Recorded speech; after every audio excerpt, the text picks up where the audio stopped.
everyone, today I want to talk about the scale. A reader wrote to me and said, I haven't seen anything in your materials about how often we should step on the scale.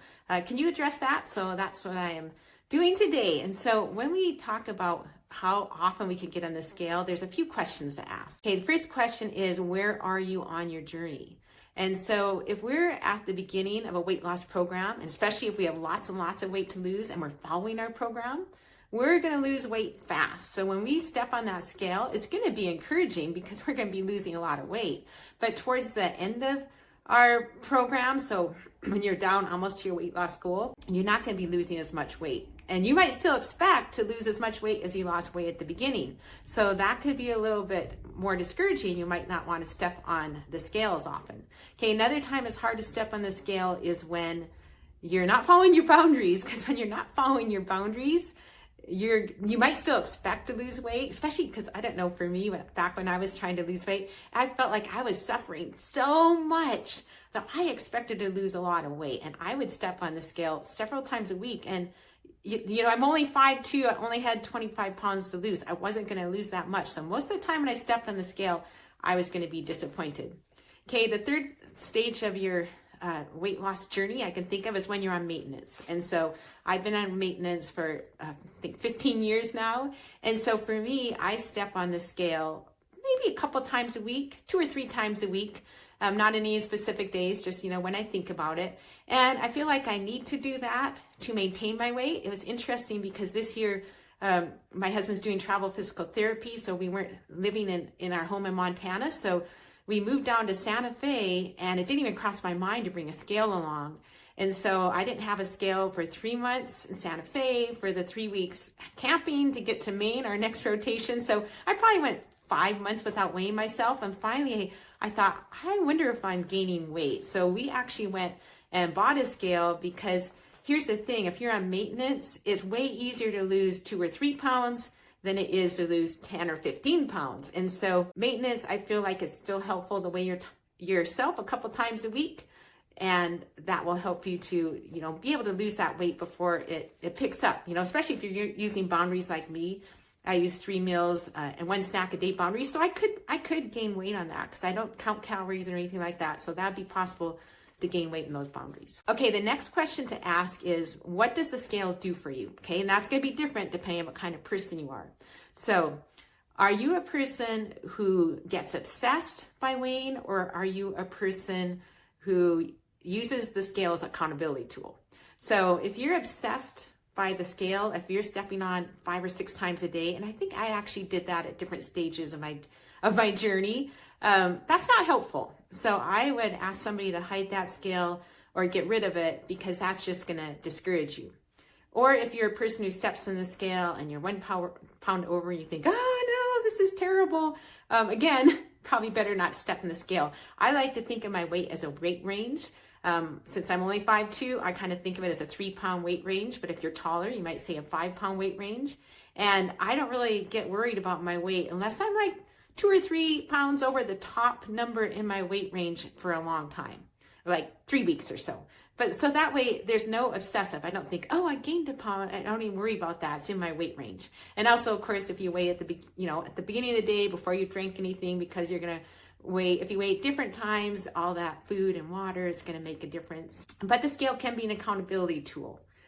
When I was losing my weight with Weight Watchers, I only weighed once a week. And when I went in there, it's like, was motivational. So the scale worked as an accountability tool, because even when I really wanted to eat, I thought, oh no, I want to, you know, have them have a little number that went down. I wanted to see that tracking. So for me, it was helpful. I know I also interviewed one guy. It was a man. He weighed himself every day, and he was on maintenance. And he said that helped him maintain his weight. But that's going to be individual. You might be a person who has to just put the scale away and hide it. I know people who have just put it away for a year. So if you're that person, just think of, what does the scale do for me? Does it help me or does it hurt me? Okay, the next question is how to control it. We've already talked about that a little bit. I think it's helpful to have somebody hide it, give it to a friend. If you do have your spouse hide it, make sure you don't get mad at him if he doesn't bring it out again when you ask him. Otherwise, he won't want to hide it. What else can you do? Oh, the other thing you can do is renew your mind after you step on it. We'll do that here at the end in just a minute. I guess the last question I ask is, how does the scale make you feel? So I think we all, if we're in the losing weight mode, of course, we all feel great if we lose that weight, right? But if we don't lose the weight, we don't feel so great, right? So I think it's helpful to renew your mind anytime you step on the scale and you don't feel great. And so I have a couple renewing exercises. We'll just do those on the video. I'll walk you through them. Okay, the first renewing exercise we'll do is actually, it's in my new book, Say Goodbye to Emotional Eating, but this one's also in my I Deserve a Donut book and app. And these are some renewing questions. So the first question is, what were you expecting to lose this week? And so you just kind of say, what were you expecting to lose? And then the second question is, do you think that was a realistic expectation? Why or why not? And here's the thing. Back when I was trying to lose weight, I was suffering so much. I thought, I should be losing so much weight. And then, of course, I got on it and I never did. But if I was asking this question, I would say, is it realistic for me to lose weight? And the answer was no, of course it's not realistic. I might lose weight on a once a week level, but I'm not going to lose weight on a daily level. So that will kind of help talk you down because whenever we have unrealistic expectation, we get disappointed. Okay, number 3, based on your past experience with weight loss, does your weight usually go down in a nice, neat, always predictable curve? If not, what usually happens? And the truth is, it doesn't, right, guys? It'll go up and down. I mean, it's like a stock market where it'll go, either like that or like that, but it's never just gonna go straight because we have water weight. I feel like whenever I used to have ice cream, then the next day I would weigh more. So we have to remember, think about the long picture, not just the short day-to-day picture. And I think that's another reason once a week helps. Number 4, is it more important to lose weight or to consistently renew your mind so that you change the way you think about food? And I would say far more important to consistently renew your mind. Because if you keep renewing your mind throughout the day, you're changing the way you think, and that's going to help you always follow your boundaries. So try to renew your mind as much as possible. That's more important than losing weight. Think of the long run again. Number 5, on a scale of 1 to 10, how diligent have you been about renewing your mind this week? Okay, that's a good thing to think about because sometimes we think, I've been really diligent about renewing our minds, but then you look back and you think, I think I only did it 3 times. 3 times isn't enough. It's not enough to make yourself follow your boundaries unless you're, at my stage where your weight's been off for a long time and you kind of been living in freedom for a long time. I pretty much never need to renew my mind about food. But if you're in the beginning stages, you need to renew your mind a ton to really be able to follow those boundaries. Okay, number 6, what would you gain by giving up your hopes for a quick fix to this problem and accepting the fact that this isn't going to be easy? Okay, I think what we gain is maybe a recognition that, we are going to have to work at this. And we're going to have to work by renewing our mind because God transforms us through the renewing of our mind. When we expect things to be easy, we get discouraged and we give up. But if we have a realistic view of the future, it's so much easier to persevere. And number 7, what do you think God wants to teach you through this trial? Because it is a trial, right, guys?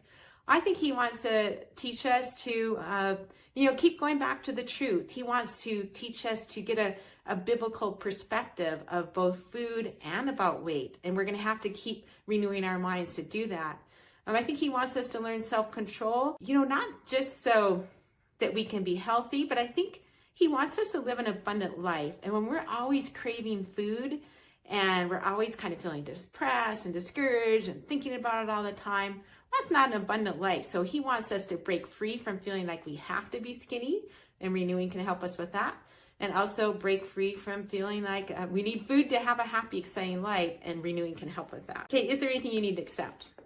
And I would say, yeah, you need to accept that you had a bad weigh-in. So this week, your weight didn't go as planned. So sometimes we accept what feels unacceptable, because especially if you're watching this video and you were following your boundaries for the last week or 2 and you didn't lose weight, you'll feel like this isn't even worth it. So if that happens for 3 or 4 weeks, you might want to check what you're doing for your weight loss plan. If you really were following it perfectly, see if you need to adjust that. But a lot of times we think we're following perfectly, but when we look back, we're like, no, we weren't really following perfectly. And we're just kind of kidding ourselves when we say that we were. So check that out. What can you thank God for in this situation? I think there's so much we can thank God for. We thank God that we have a body that works, that we can move our hands, that we can move our feet, that we can walk, that we have a brain that helps us think, that we have this creativity, that we have God as our partner, and that we have eternity to look forward to. You know, when you think of all the things going on in the world, what we weigh is such a minor thing. You know, it definitely affects us. If we weigh so much, it affects our health. We want to change that and become more healthy, but we just have so much to be thankful for. And really, that's also part of having a biblical perspective, is getting a biblical perspective of how important is weight in the grand scheme of things. Okay, another way we can renew our mind of this, and I just thought of this today, is to use the Renewing the Mind project and use the social media stats and email questions.